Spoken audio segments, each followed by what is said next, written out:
जङ्गल चारको झाडी पनि देखिन्छ। त्यो चाहिँ खदम खोला माथि अलिक सानो खोला भए पनि तल गए झनै विशाल हुँदो रहेछ।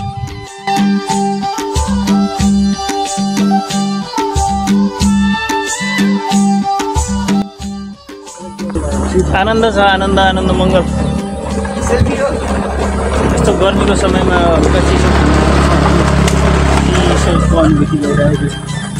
एकदम राम्रो। अझ यता झन्डा छ तर झन्डा पुरानो भइसकेको रहेछ।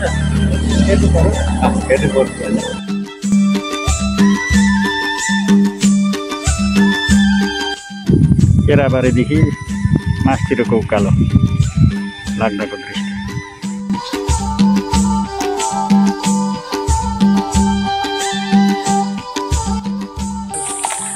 यहाँ के गर्न रोकिएको हो हामी? अलिकति के अरे खोइ एकजना त लुकेको गर्ने के हो? हामी पनि रेस्ट गर्ने, गाडीले पनि रेस्ट गरोस्। यो रातमाटे च्यान डाँडा अरे। यहाँ च्यानै च्यान देखिन्छ। पानी खाएर हेर्नुहोस्, जता बोतलहरू फ्याँकिरहेको हुन्छ। यता हेर्नुहोस्, यता हेर्नुहोस्। तर हामी त्यसो गर्दैनौँ। हेर्नुहोस्, हामी पानी खाइसकेपछि टोकिएको ठाउँमा यसरी थाल्छौँ। हाम्रो आजको यात्रा केराबारीबाट भोगटेनीतर्फ गइरहेको छौँ हामी। केराबारीबाट भोगटेनी।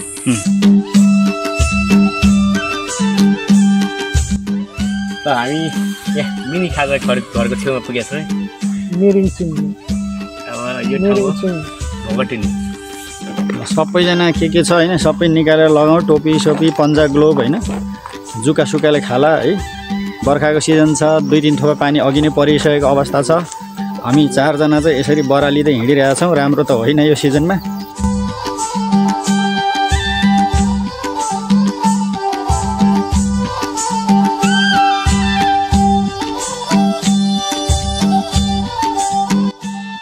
के भन्छ भोगटेनी भन्यो तर यो त मकै टेनी पो रहेछ।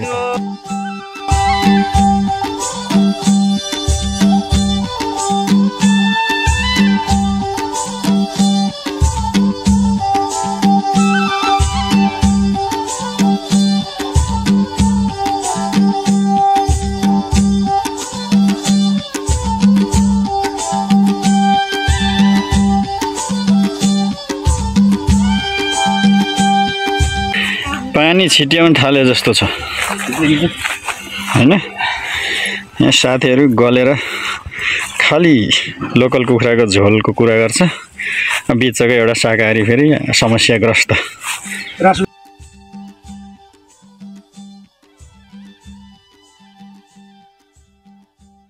हामी मगर सङ्ग्रहालय यता जाँदैछौँ। यहाँ होमस्टेमा हामी बस्न सक्छौँ होइन। देखाइदिनु होमस्टे। Very good. अब गोरुले हुँ गरिरहेछ। अब यो भीम सरलाई टोपी खोल्नु, टोपी एकपल्ट चाहिँ दनक दियो भने यो गोरुले जिन्दगीमा ट्रेकिङ आउँदैन होला। भोगटेनी माथि मगर सङ्ग्रहालय।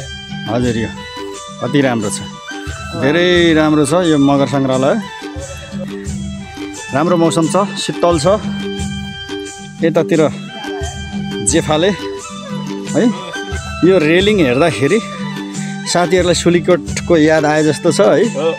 यतातिरको एकदम राम्रो दृश्य छ है। यो चाहिँ मनमोहक दृश्य छ होइन।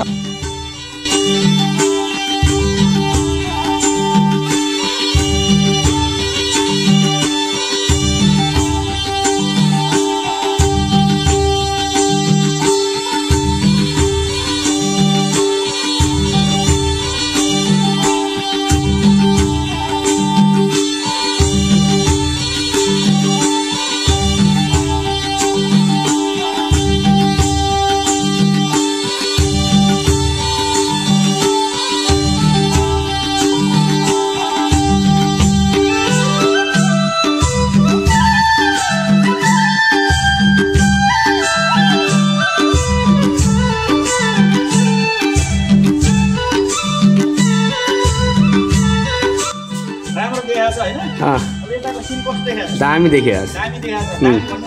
दामी दामी। ल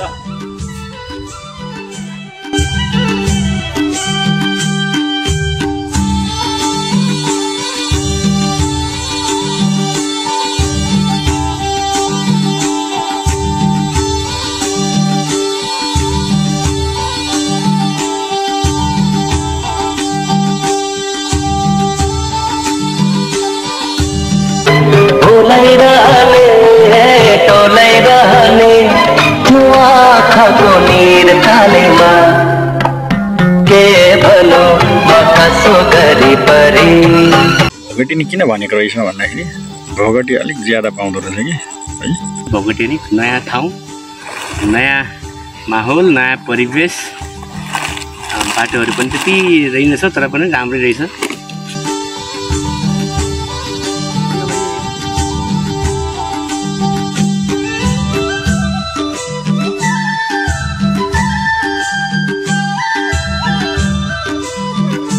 बाटो त्यही हो खदम खोलाको झोलुङ्गे पुल आहा राम्रो रहेछ हौ